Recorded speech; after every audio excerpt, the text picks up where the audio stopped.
Very maasim. Co-user eh. Start! Good afternoon to Mr. Rilardo, our panelists, and to our classmates. We are Group 4, and here we have our leader, Jade Tanglao, Ben Reyes, Alexi De La Cruz, Althea Gravata, Maxine Morada, Samantha Madayan, and Matt Adviento. Today we are going to discuss to you the topic of our research, which is a comparative study of utilizing avocado and banana peels into an organic code. Here we have Matt Adviento to start with the background of the study. Our research aims at solving the world's energy problem and conservation of the environment by investigating the possibility Next! of using agricultural waste. Next! Start! Ayoko ng background of the study. Very boring. The main objective of this comparative study is to explore the potential of avocado peels and banana peels as a more sustainable and environmentally friendly way alternative to the traditional coal. Traditional coal derived from wood which are linked to deforestation and environmental degradation. This research could offer an insight and innovative way in managing waste, which is often discarded leading to environmental issues. For the SOP1, what certain properties the avocado peels contain that justify their use as a possible alternative to coal. SOP2, how do the environmental impacts differ between the production of coal made from avocado peels and banana? For the third SOP, what is the difference between avocado peels and banana peels? When Sir, used as bumaba ako. organic Kasama coal po based on nila dyan. shelf life, combustibility, Sir, biodegradability, nakapink yun. and Sige. CO2 emission. So basically, the third SOP aims to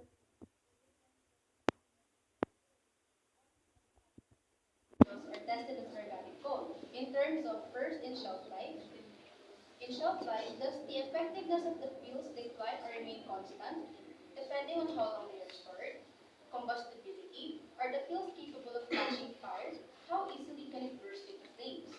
Biodegradability, are the fuels, when converted into organic coal, capable of decomposing? Which decomposes faster, avocado fuels or banana fuels? And lastly, CO2 emission, which of the fuels, avocado or banana, emits lesser carbon dioxide?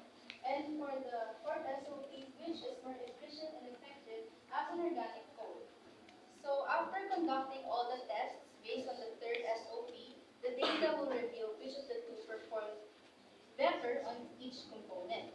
The one with the highest or best results is considered the most effective for utilization as organic coal.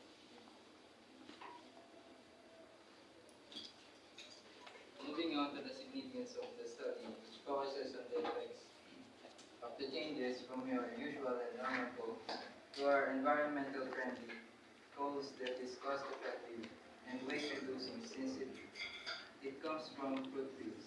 It also promotes availability and convenience because of the portability of the coals. It also plays a significant role in energy production, which provides new ways and Next one, potential I'll for just the end the health of our functionality. environment. Siguro si at si Gati Atomin. At like to further. So here are the beneficiaries for start. First is environmental advocates.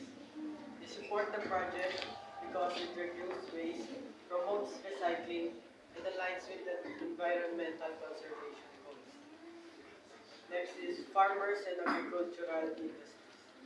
They can reduce waste and generate extra income by repurposing avocado and banana peels into valuable resources. Next is street vendors.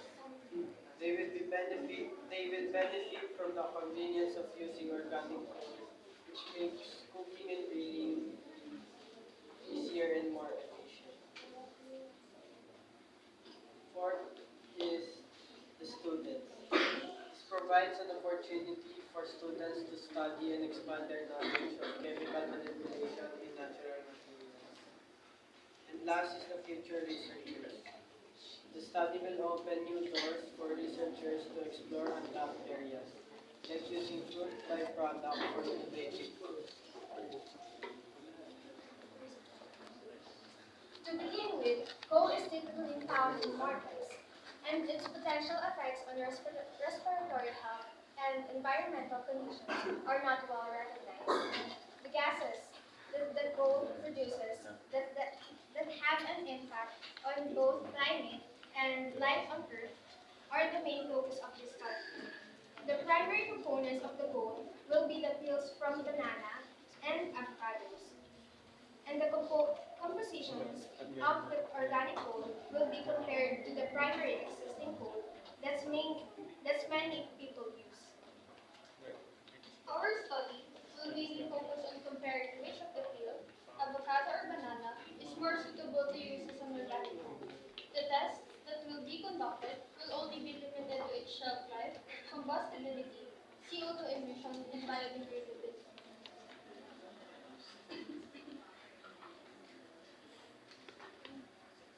The process of making the whole starts from drying the fields. Then after drying the fields, we will carbonize it using the lead drum, and then after that, grinding the fields and mix the dried field of the pulverized fields with water and dry field, which is cornstarch. And then after that, we will mold the pulverized fields in the grinding media. Hoy, magputangin naman. Nagmumura ka.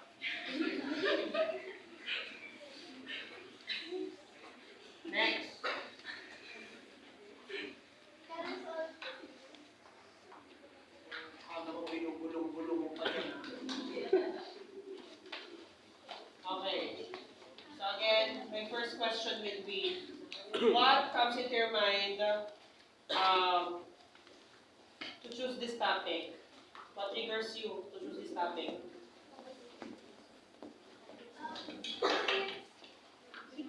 Since yung whole quiz natin gusto ko namin gumawa ng maririnig ko pero hindi po namin nahubog since kapag one mo nahubog magiging isa mo ka sa falls on the first stage. Okay. Next one.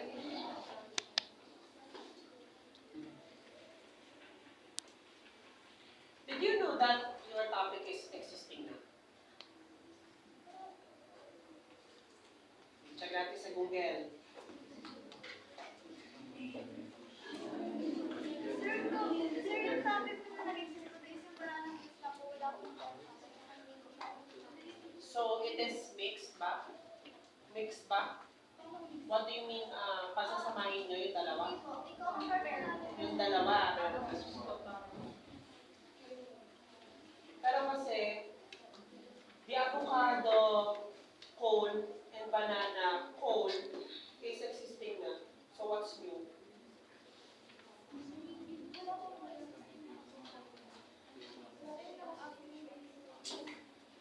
Meron. Check the Google.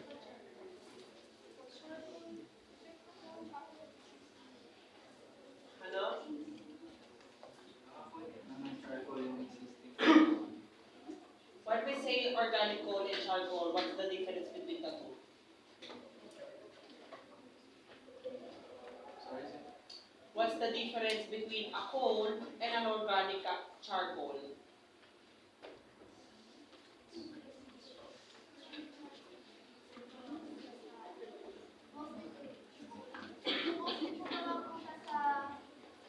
Eh, parehas lang yun. Comparative nga ito, yes. Pero after knowing the result, what's next?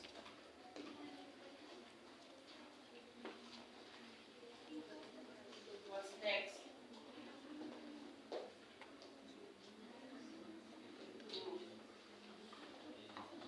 What's next after?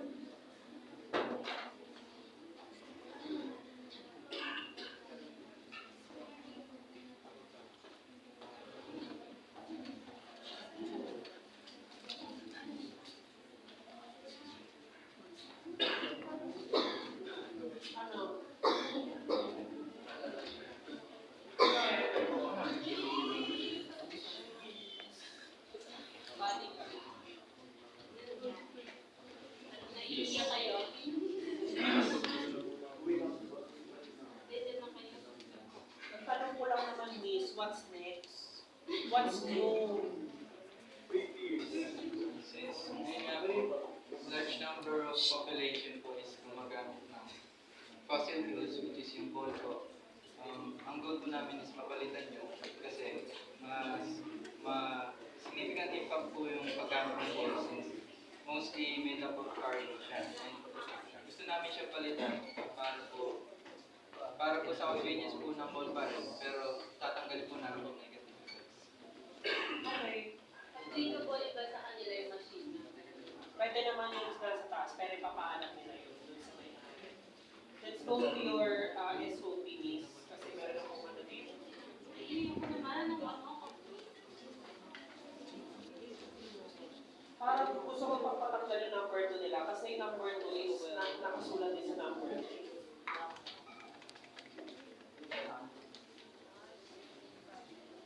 Word na ng 13. What properties nila? Meron lang mga binura dyan eh. What properties do avocado peels and banana peels contain in terms of? Diba? In terms of ano yung miss? Yung oo. Tapos ano mo na lang, 3.5 mo na lang yung check, environmental impact. Sino? Kapatid ko? Saan? Saan? Sige? Bakit ba? Oh, go lang. Go lang. Go lang. Sige, go. Thank you. Okay. So again, pakisulat yung bago yung tawag doon. Ano yung mga properties natin pwede natin ipa-check dito sa ating code, okay? Pakitanong kay Miss Laura mamaya. Then, delete na yung number 2, SOP number 2. Sa number 3, stay, pero meron akong papatanggal dito. What is the difference between avocado, peels, and banana peels when used as an organic cone? In terms of 3.1 shelf life, number 3.2 combustibility, 3.3 biodegradability, 3.4 carbon dioxide emission. Okay? 4 stay. 4 stay yan na. Sino may tawag ng tawag? Pakisagot nga muna.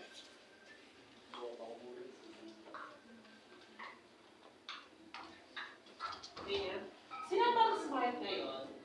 Wala mo signal. Paspat nga ako. Paspat ako.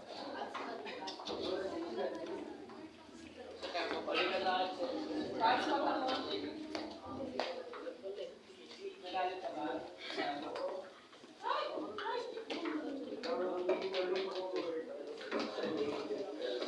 Sana nga meron.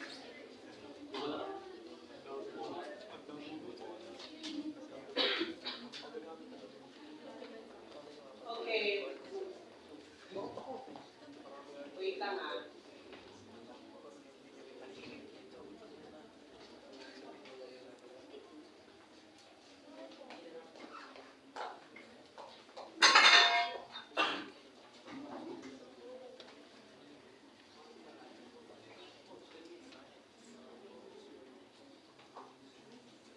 Wait lang.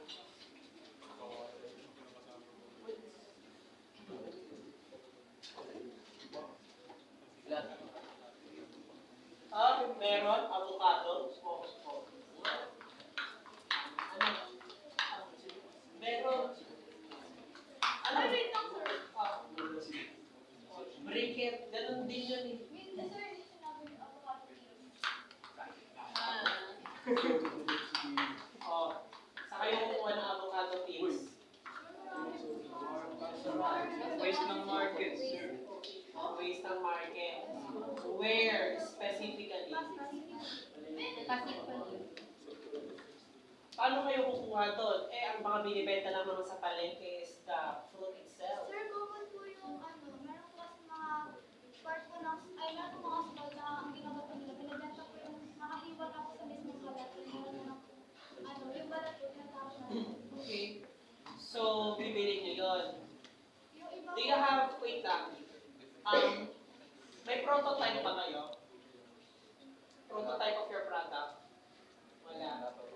Okay. So, wait lang. Anong binding agent ninyo? Let's go to the process na. Process. May mali dito sa process ninyo. Okay? Yung process nyo, yan. How will you carbonize the pills? When we say carbonize, ano ibig sabihin yun?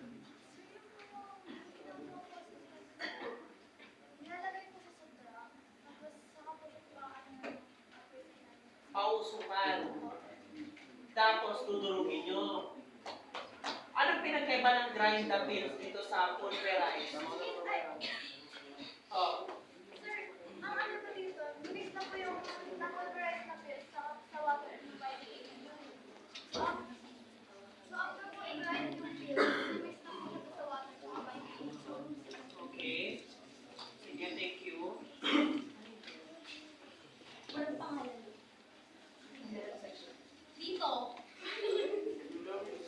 Puntahan ko, Mercado. Asan yun? Labas ko muna sila. Sige, sige. Nagigigil ako eh. Lagay mo hippopotamus.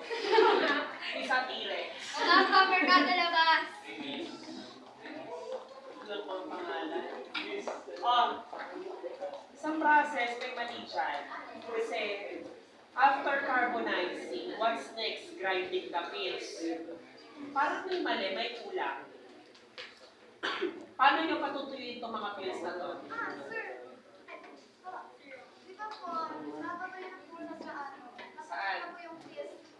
Di po siya pwede sa araw. So, meron po sana ako iniisip na machine po sana yun. Hindi ko na po kung meron dito kasi... Dehydrator. Yes. Diba? Galing. Dehydrator. Gagamit ka ng dehydrator para sa isang cooling, tapos yung dehydrator malakas kuryente. Deserve ba natin class na gumastos ng mahal na kuryente para lang doon? Bakit siya bawal sa araw? Kasi po, kapag na yung ano... Pakisampan niyo maingay. Ako po yung mall kapag nasa araw. Kasi hindi po constant yung weather sa atin. Kapag nasa po sa atin yung mga conditions, hindi po magtatagal. Yung dry na. Oh. Another question.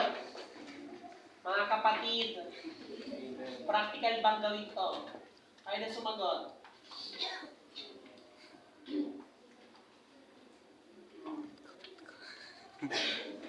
What's next?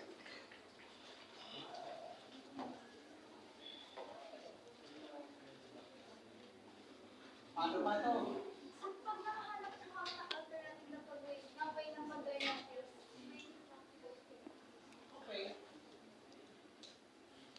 So again, pakitanong na lang si Miss dito sa SOP ninyo. Then, let's go back to your background of the study. This is not a background of the study, but a citing study. Oo, no? Dito sa background of the study nyo, from point to point, you cite someone.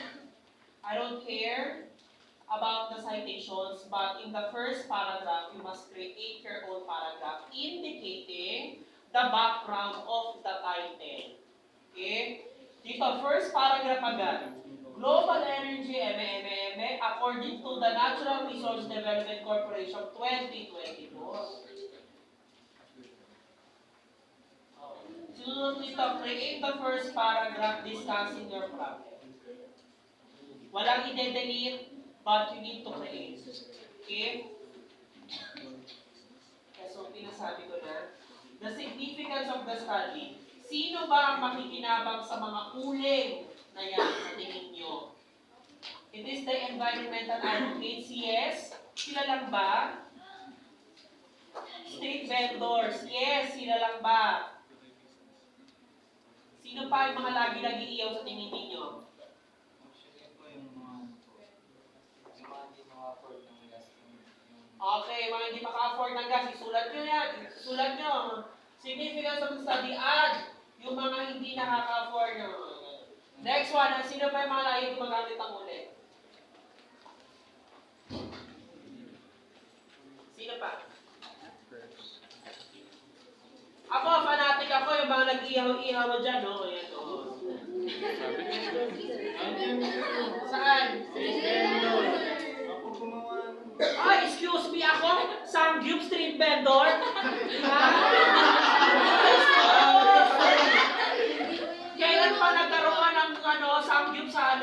Ganon? Kasi hindi mo naman Ay, hindi ba iniihaw yun? Papatayo tayo. Ay, so sumasakit ang ulo ko. Oh, ilagay niyo dito consumers. Ha? Consumers, ha? Consumers, especially Samgyup consumers. Ha? Yes. Set nila. Kakaloka. Mabisa yun.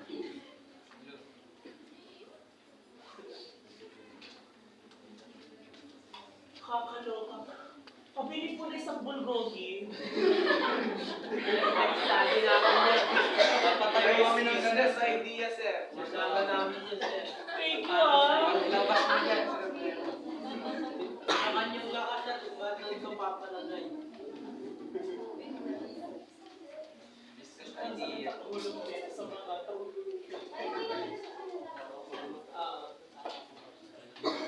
Okay na. Pinatama yung sa pamla.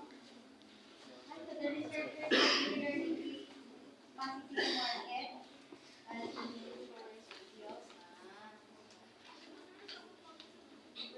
Oo nga, may sinabi ba ako?